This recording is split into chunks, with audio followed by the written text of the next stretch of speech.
Welcome back. Well, what a week it has been. First, the government quietly banned more than 850 pornographic websites, and now it has undone that, kind of, but left it to internet service providers to ensure that no child pornography goes online, or they will be held responsible. Internet service providers say that it's very hard for them to do this, and many may just stick to a blanket ban on many websites rather than risk litigation with the government. The ban itself saw a huge backlash this week in social media and elsewhere, with many accusing the state of trying to police what people watch in the privacy of their homes. The debate also comes at a time when there's a battle between the government and students at the FTII in Pune over Gajendra Chauhan, who is from the BJP, as its chairperson. Here too, the government being accused of imposing its ideas on the student community. So is India turning into a nanny state? That's what we're asking on the program tonight. Joining us tonight from Mumbai, Tanmay Bhatt, stand-up comedian and co-founder of the comedy group, the AIB. Also with us, Yashasvi Mishra, representative of the FTII Student Council. He's here in Delhi as the FTII students desperately try to meet the government. Supreme Court advocate Sanjay Hegde joining us on the program tonight. Also with us, Rahul Ishwaran, author and activist, and Shaina NC, spokesperson of the BJP. Tanmay Bhatt, let me take this to you first. Tanmay, your thoughts firstly on how this entire porn ban played out this week and the kind of maybe undoing of it by the government.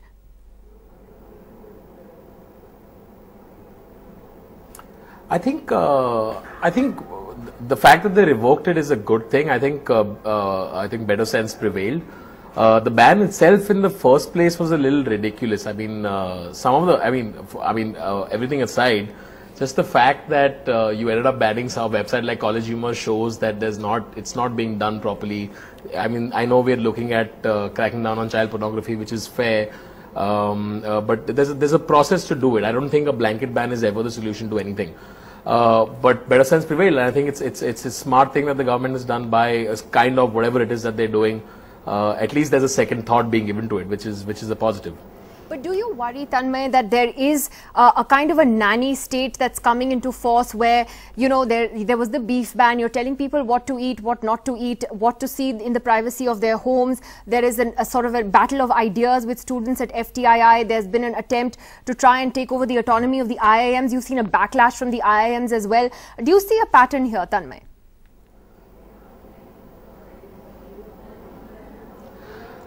I mean, the state versus the public freedom and right is a constant battle with any government. But what I can say is that at least around me when I talk to people, the general sense seems to be, I don't know what that reason is, miscommunication, or maybe the government needs to work on how they tend to speak to the public about whatever it is that they're doing. But the general sense seems to be that, okay, what is going on? Some of this is unnecessary. But yeah, in some sense, I understand the FTII issue as well. Even there, I understand what the state is grappling with and what the students are grappling with. But yeah, I would agree there seems to be some sort of a pattern. Maybe the government needs to relook at how the communication is happening to the people. Yashasvi, let me get your views on that. Not just on the FTII issue, but this whole idea of a nanny state. Do you think that's what we're turning into? I think when you observe the patterns in the nation today, tolerance is going down. We are not being accommodative of any idea that doesn't match ours. And it has a pattern, unfortunately. I believe that the government has to now look at this more strongly, because plural has been the idea of India from the very beginning. FTII stands for plurality. And when someone comes in and tells us what kind of cinema you should make, or like you rightly mentioned, the kind of food you should eat, or things that you need to watch, you're actually believing that the citizens of India do not really have the wisdom to choose things for themselves. And now also, while they've said that they are taking back the ban on porn, when you put in ISP, you're just changing the device of the decision still remains the same. So yes, I really see a pattern there, and I'm concerned about it as a citizen of India. I'll take that to Shaina. Shaina, two citizens, one a student of the FTII, one is Tanmay, who tries to make all of us laugh and you know, is just giving you a dispassionate point of view also from what he's come across. You know, is the government looking like it's trying to impose its point of view, its ideas, its way or the highway? Absolutely not. Absolutely not, Nidhi. Please give me just a minute to explain the government's viewpoint. You have the Supreme Court which talks about some of these absolutely debauched pornographic sites which have its own impact on society, some of which are illegally supporting even child pornography. What has the government done? The government has not banned anything, it has blocked certain sites until proven that they are not indulging in any act of criminality vis-a-vis child pornography, pedophilia, etc. So the government is not imposing its view or a view or trying to play moral police.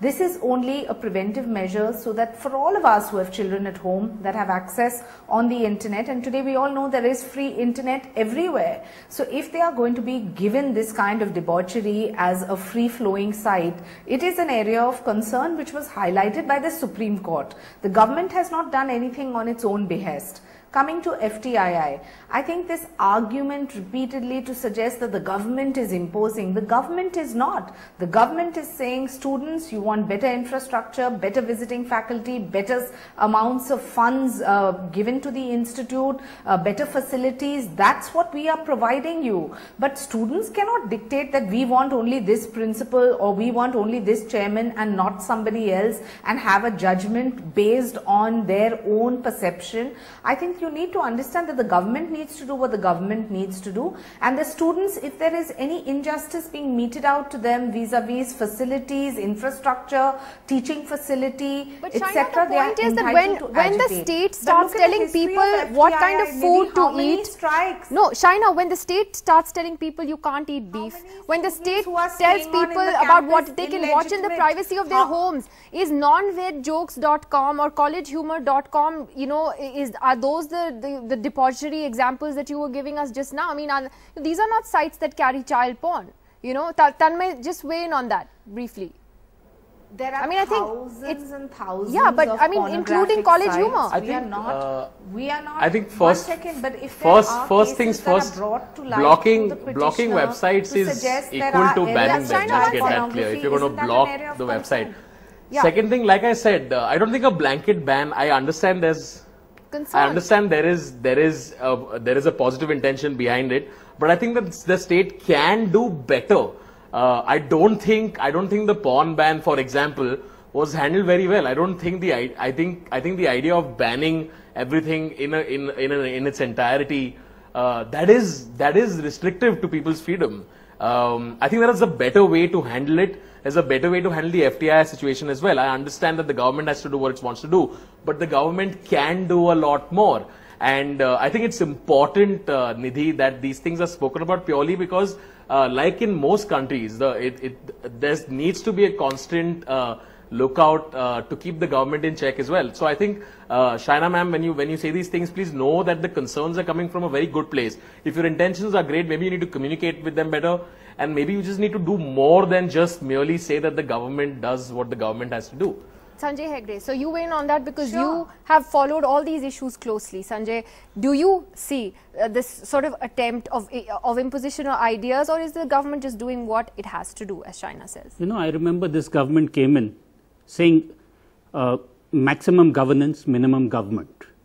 It's doing quite the contrary. This is a maximalist government. It is getting into every sphere. It doesn't want me to eat beef. Apparently, there is going to be partial prohibition soon. That's one of the things on the agenda. Porn is banned, or what they think is porn is banned, because you have about 850 sites just blocked. College Humor is just one of the examples. You do not know what is out there, but you decide that some bureaucrat has given a list of 850. I want to know who that bureaucrat was who compiled the list. Did he see each of those sites? Did he determine that there were child actors on that? Some bureaucrat must have had a lot of fun compiling that list. That you just take stuff from some babu somewhere and decide that it's a good idea that people should not have exposure to it. Sorry, madam, that is not how things work. We are a democracy. We elected a government to run the country. We didn't elect a government to run our lives.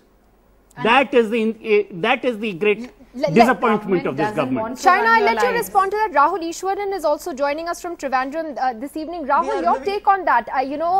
Do you believe that there is too much of government interference in how people should live their lives, or do you believe, that they're drawing lines that need to be drawn? Rahul. Nidhi ji, two things. One, regulation on porn is like having a seat belt or a helmet. A seat belt is my personal choice. I cannot say that in the name of freedom, I cannot wear seat belt inside my car.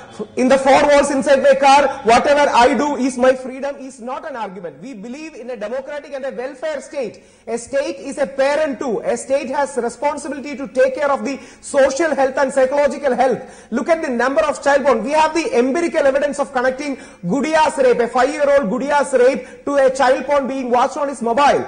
So and there should be a distinction between erotic and hardcore porn, whereas child pornography, rape tube, necrophilia, bestiality, these things should be regulated. It's a genuine middle ground is definitely possible. We shouldn't ban the idea of ban altogether.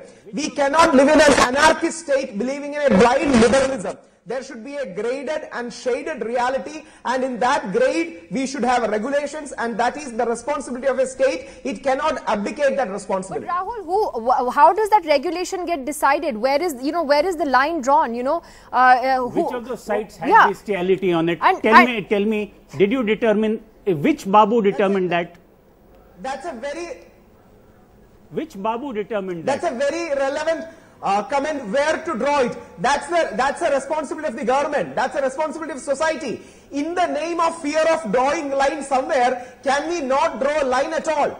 In the name of having fear of somebody crossing the line, can we not have line at all? There should be a Lakshmana Rekha. We can definitely debate and discuss where to draw that line. That's what the responsibility of the government, the media, the civil society. So but some kind of a line should definitely be there, right? Yashasvi has that point. Who draws the line? How do you decide what is acceptable pornography and what's not, for example? Now, as far as the filmmaking context is concerned, pornography also has a history. It has a certain variety in it. It has to be studied. You have to go to Khajuraho to understand a lot of things that perhaps a lot of people have not done so far. And who draws the Lakshman Rekha? I also have a huge problem with the language. Now, I've seen this is a pattern with the FTII issue, and it has been gone on and on. There's one single script.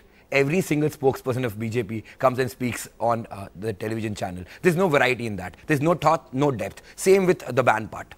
Let me point it out. First of all, our memorandum of demand is with the ministry. Nowhere we've asked for good infrastructure as a primary demand.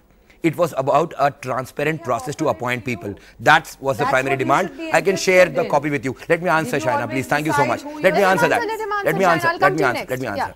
Second point, this ridiculous example that school students cannot choose their principal. What are we talking about? What is this language? I mean, come on, we need to grow up. We, the students of FTII, believe that it is government's prerogative to choose the chairman. We say that that prerogative comes with a responsibility. The government has to come out, not even one statement where they explain how they find these 5 people capable. And I'm telling you, if this is how this government is going to continue, the day is not very far away where every school and students of schools also will start striking to remove their principals. Perhaps I see that day coming also, and this ridiculous example will then not hold good.